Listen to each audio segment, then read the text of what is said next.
ভারতের পশ্চিমবঙ্গ ২৯৪ আসনের রাজ্য।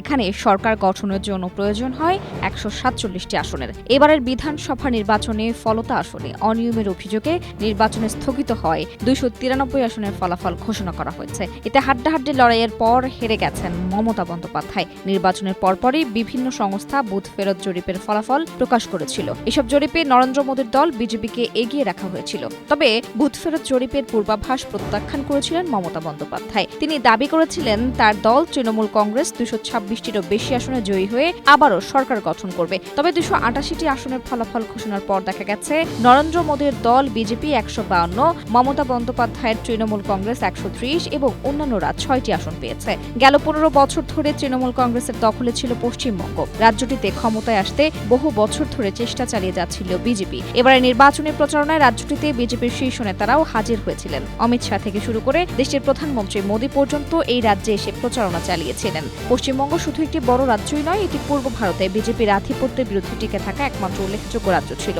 এবং এর বিশাল প্রতীকী তাৎপর্য রয়েছে। এই রাজ্য বিজেপির দখলে যাওয়ায় মমতার জাতীয় ফিগার তকমা নড়বড়ে হয়ে পড়েছে।